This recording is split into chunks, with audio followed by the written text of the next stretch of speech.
Assalamualaikum warahmatullahi wabarakatuh. Izin memperkenalkan diri, nama saya Rafi Muhammad Ahmad, nomor induk mahasiswa 193060068, mata perkuliahan Politik Hukum Islam, semester 5, jurusan Hukum Pidana Islam. Mohon izin Bapak dosen yang terhormat, Profesor Fauzal Ali Rashid beserta Bapak Lutfi Fahrulizal, izin saya untuk mempresentasikan atau mereview materi-materi yang sudah Bapak sampaikan beberapa waktu ke depan semasa perkuliahan setengah semester ini ya.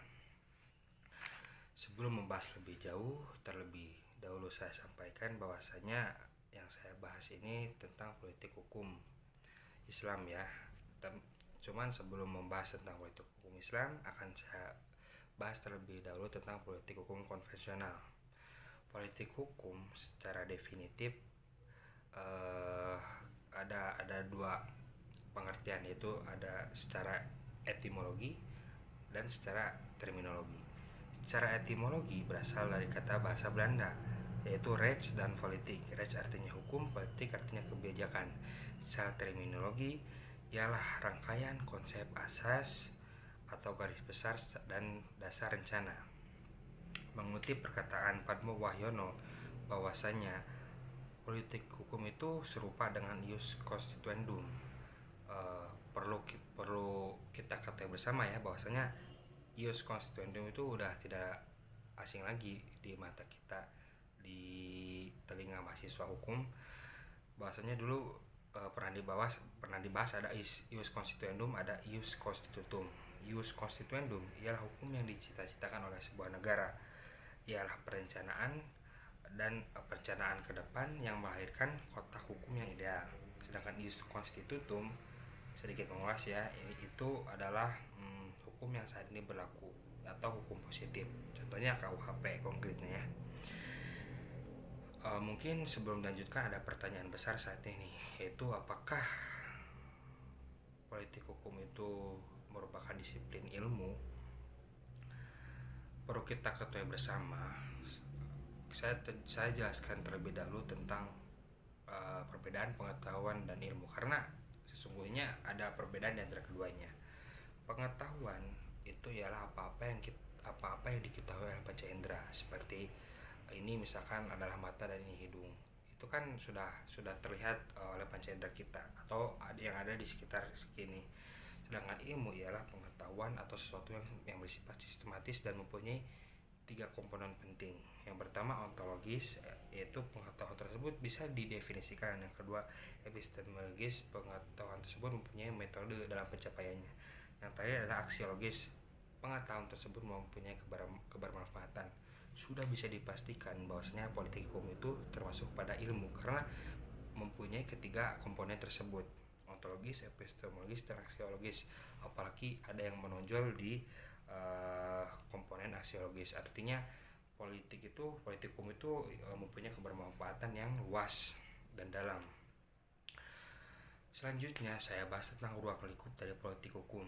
Pertama ada nilai-nilai, aspirasi, juga perumusan di dalamnya. Yang kedua ada pelaksanaan politik hukum.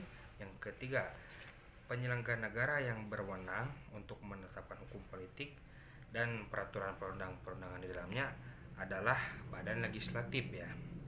Nah, selanjutnya ada relasi politik dan hukum. Kita lihat bersama bahwasanya politik dan hukum itu ialah kata yang berbeda. Mungkin di sini timbul pikiran bahwasanya apakah secara esensi mempunyai pemaknaan yang berbeda.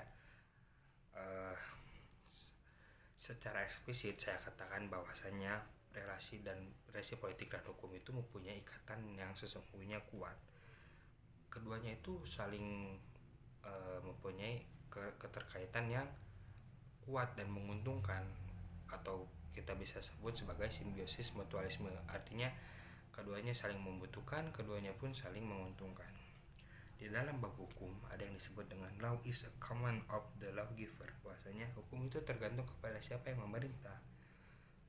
Hal ini diartikan sebagai bahwasanya kekuasaan politik itu mempengaruhi kebijakan hukum.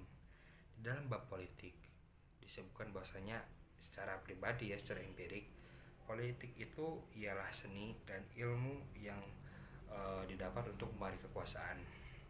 Sudah jelas ya, politik itu ialah seni, karena politik itu sejatinya tidak memandang apakah itu atasan atau siapapun itu. Politik itu tidak memandang itu. Dalam artian politik bisa digunakan oleh semua kalangan, oleh semua pihak. Selanjutnya kita flashback atau kita tarik ulur ke belakang, kita bahas tentang sejarah politik hukum. Menurut Sacipto Raharjo, pada abad ke-19 di Eropa dan Amerika, hukum perdata begitu berkembang dan di dalam hukum kebendaan. Hal ini dikaitkan dengan keterampilan teknis dan tukang. Maksudnya ialah orang menganggap bahwa hukum itu independen dan tidak bisa dikaitkan dengan entitas manapun termasuk politik. Namun kenyataannya hal tersebut tidak demikian, bahwasanya hukum itu mesti mendinamisasi atau mengikuti mengadaptasi perkembangan zaman era kontemporer atau di era 4.0 sekarang. Karena muncul entitas-entitas baru seperti entitas sosial, entitas politik, budaya, adat, masyarakat yang mempengaruhi kebijakan hukum. Jadi hal ini ditujukan supaya hukum itu tidak kaku dan tidak tertinggal. Nah, inilah alasan mengapa politik hukum itu ada. Namun terlepas dari itu, menurut Imam Asy-Syaukani tidak bisa dipastikan ya kapan muncul disiplin hukum ini. Selanjutnya ialah politik hukum Islam. Ketika tadi saya bahas tentang politik hukum konvensional, maka saya bahas tentang politik hukum Islam. Menurut Ibnu Taimiyah dalam bukunya yaitu Siyasah Syariah illa ra'i wa ra'iyah, bahwasanya siyasah syariah itu ialah politik hukum Islam. Esensi dari buku ini atau dari karya ini ialah integrasi politik dan hukum itu tidak dapat dipisahkan. Saya ringkas bahwasanya di dalam karya ini ada 4 komponen atau 4 aspek penting. Yang pertama ada kosmopolitanisme, yaitu kebenaran itu haruslah menjadi kebaikan bagi seluruh alam, dalam artian rahmatan lil alamin, surat Al-Ahzab 107. Yang kedua ada institusi negara.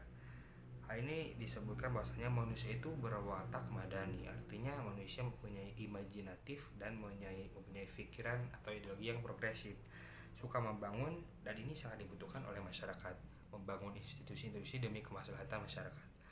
Yang ketiga ada doktrin kekhilafan, mungkin ada isu sentralis ini ya, tapi terlepas dari itu, lagi Ibnu Taimiyah sampaikan di sini bahwasanya ini disebutkan untuk terjauh dari syirik, khurafat, dan bid'ah. Ada poin tentang pemimpin itu tidak harus Quraisy. Secara sejarah dulu ada budaya bahasanya pemimpin itu mesti Quraisy. Nah, hal ini dibantah oleh Ibnu Taimiyah. Kebudayaan ini ditolak, dihentikan supaya pemimpin itu tidak harus dari Quraisy, melainkan ialah seseorang yang memenuhi persyaratan untuk jadi pemimpin. Yang poin yang terakhir ialah kembali ke Al-Quran dan hadis. Nah, aspek yang terakhir ada kepemimpinan. Poin pertama ada teokrasi, yaitu amanat dari Tuhan kepada pemimpin tersebut. Yang poin kedua ada keadilan, bahwasanya keadilan itu merupakan tanggung jawab oleh pemimpin. Bab terakhir ialah prinsip hukum Islam, karya Profesor Juhaya S. Praja. Diawali dengan tauhid. Kenapa sih diawali dengan tauhid?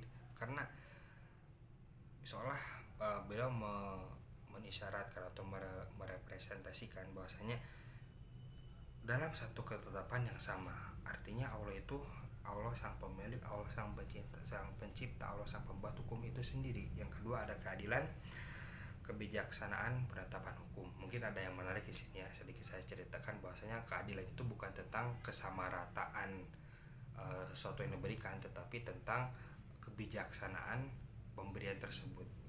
Yang ketiga ada kemerdekaan, ada toleransi, ada egaliter atau kesamarataan, ada dan yang terakhir ada menghormati martabat dan harkat sesama manusia. Mungkin cukup sekian yang bisa saya sampaikan. Kurangnya mohon dimaafkan karena itu murni dari saya sebagai manusia, dan lebihnya mohon dimanfaatkan karena itu pemberian dari Allah Subhanahu wa taala sang pencipta.